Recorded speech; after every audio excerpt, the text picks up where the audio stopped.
smart for that. Hello, darkness. How you doing? Good boy. Good boy. I got that darkness in me. We're not supposed to have animals in here.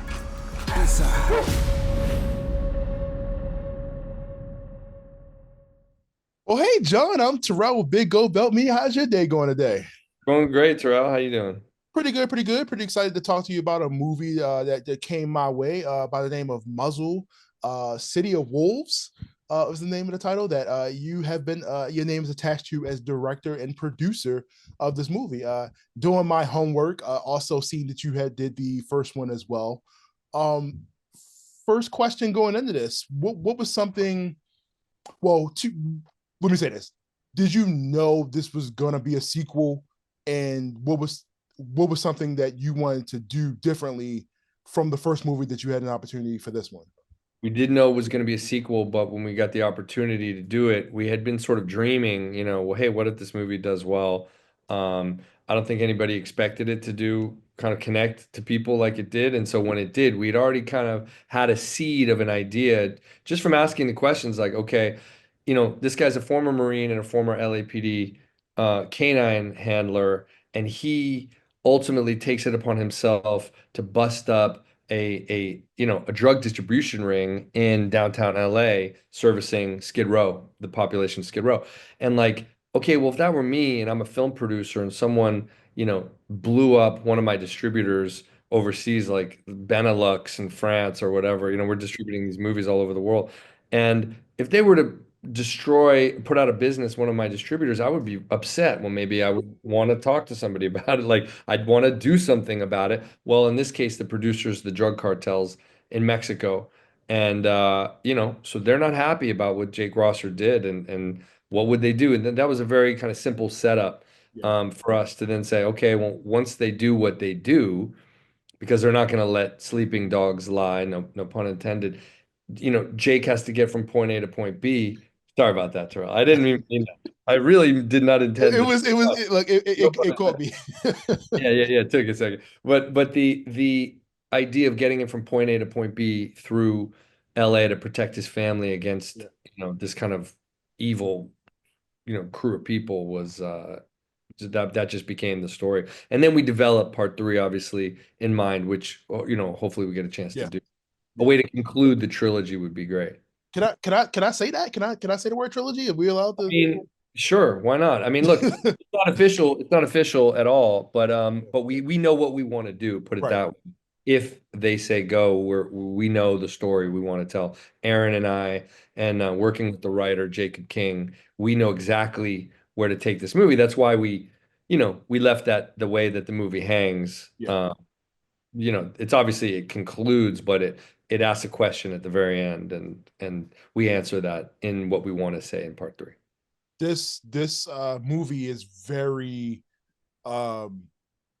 consequences, like, and what are the consequences of those actions, and the people that get caught up, in those consequences. Like, we see a lot of betrayal in the second movie, and I'm just like, to the point where it gets to the point like, man, it's like you can't even trust anybody. I started to question. I'm like, is his wife in on it at this point? Like, I honestly I couldn't tell who was even, like, everybody's dirty. Like it was all over the place. But this movie, like, to a certain extent, with like the villain in this movie, it almost kind of feels, and this is not like a shot at you as a director, but like almost kind of comic booky. Like the villain is so ridiculous, like with the whole God thing. Like he's like got the eye in the sky, the brother eye, what I mean? Because this movie, like, is trying to be, like, it's serious, but it has that element that kind of is like, okay, a little bit of levity here, like with the action. For sure. Well, I wanted to make the movie fun. So even though it deals with these dark subjects of a guy, fighting a guy who's really, he's an alcoholic, he's sober, he's got PTSD, he's a former combat veteran, he's a former cop, he's got, he's lost people in the line of duty and partners and dogs, and he's got all this trauma. He's trying to make his marriage work. But at the same time, I wanted to do that and still have fun, and play around with this. And Muzzle 1 does it. to some degree. There's irreverence in Muzzle 1, but Muzzle 2, it's taking the notion of like, when things are going well, that's when the devil comes for you. Yeah. And and things are starting to go well for this guy at the beginning. He's building a business, he has a family, he's got a wife, he's got these beautiful pack of new dogs, these Belgian Malinois, these killing machines that he's training to make money, and they sell for 40, $50,000 each, these dogs, like selling cars. So, if you can breed them and sell them and train them, that's a good business. So he's doing that and he's got all this stuff. And then the devil comes. Well, it's like, well, how do we portray the devil? We know what we want to do is the drug cartels are coming for him. Like I said to you, the A story idea. But if we wanted to make that feel like the devil was coming for him, to tempt him, what happens? It's like he's a sober guy. Well, suddenly they put a bottle of tequila in front of him, Yeah. they put a gun down. It's like all the things that he's trying to avoid, he's fatalistic and suicidal, and now they're telling him he's gonna have to kill himself. It's like, Mhm. so he's got to overcome all of these things.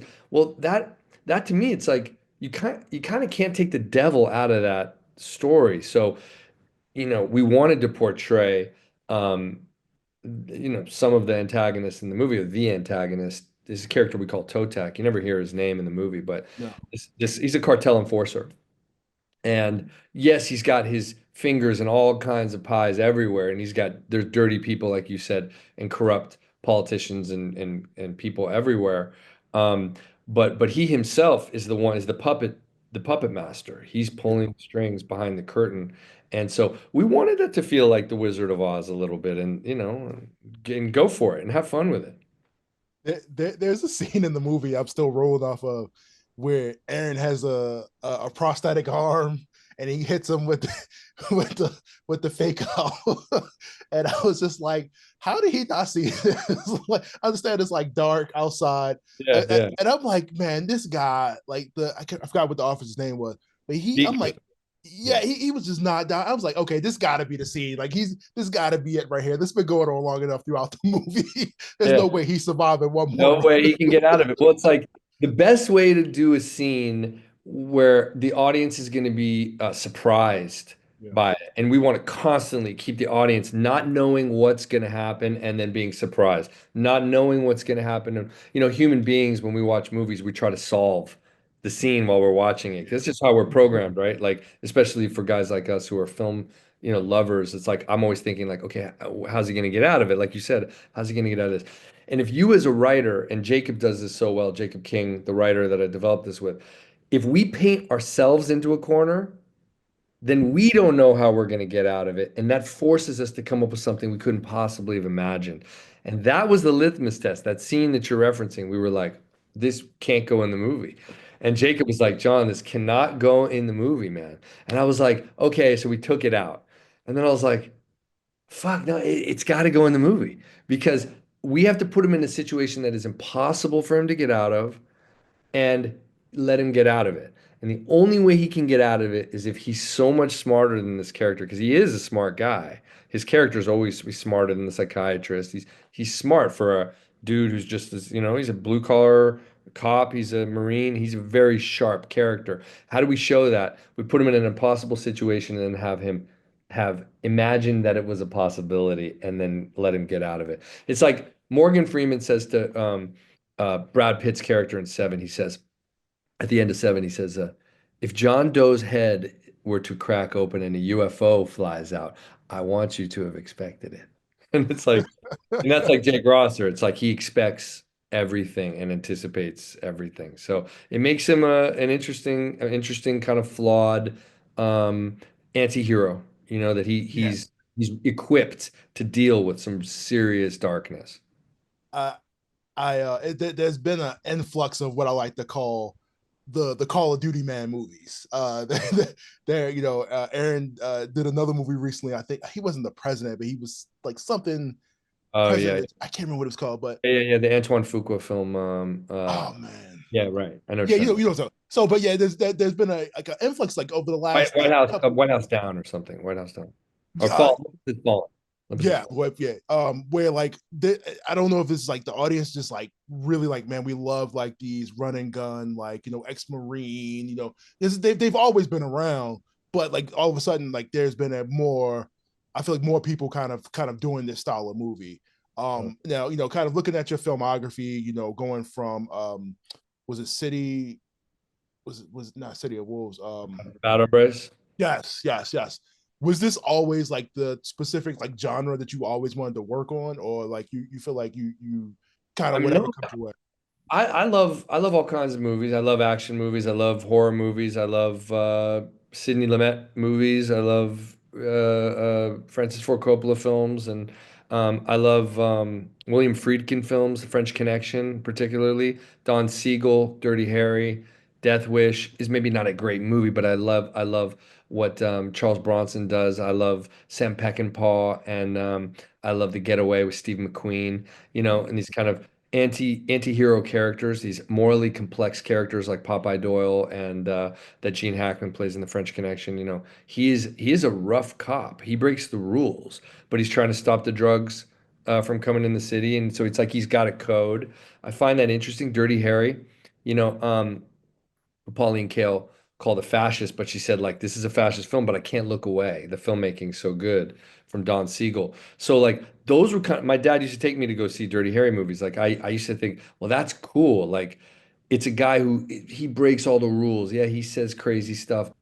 He's not a perfect guy, but he's doing something that you're along for the ride. You want to watch him do it. So I always kind of liked those films. I ended up getting into crime thrillers. Like even when I did high school with Adrian Brody that went to Sundance, I didn't call it a weed comedy. I was like, it's a weed thriller, because it's about these kids who steal drugs from Adrian Brody's character, a drug dealer, and about a reckoning that this drug dealer realizes like he can't just sell drugs to a community without the community, without karma, like coming back to kick him in the butt. And so that's kind of what that movie's about. But I wanted to make it tense and uncomfortable. And I like to do that. I like to do that in Bad Hombres and Muzzle and make in Crypto and make things very tense. And I like an audience to be holding their breath. And this movie, I just tested it the other night, and the audience does exactly what we wanted them to do. They are in it and they're holding their breath and they're on the edge of their seat. And you want to make the person like reach for the popcorn and start to lift it up and like stop.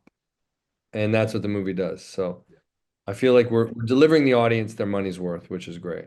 I would say you definitely had me at that bar scene with the Oh yeah. with the Russian roulette. I'm like, oh man, this is it's Yeah. tight. Like, Yeah, that's a tense scene. That's a yeah, tense scene for sure, for sure. And that's the sequence that I spent the most time on in the film because I really wanted that sequence to where you realize it's real. Like this is, and how's he going to get out of it again? And from that moment, once we've set everything up to the end of the film, it doesn't stop. It's yeah, nonstop. Just action, obstacles, confrontations, violence. And this guy has to dig deep and like do whatever it takes. And he's the kind of character who will, because he's got a very like ambiguous morality. yeah. You know? Well, look, John, I appreciate you so much for taking the time to do this interview with me today. Great, great, great, great, great job on the movie. I can't wait to see where this goes next, especially how they're gonna get out the box. Yeah. So That's well, the ultimate one to escape, right? Like, how does he get out of that one at the end of this movie? And I appreciate that, man. Thank you for the kind words. And yeah, man, it's great. The movie comes out November 14th.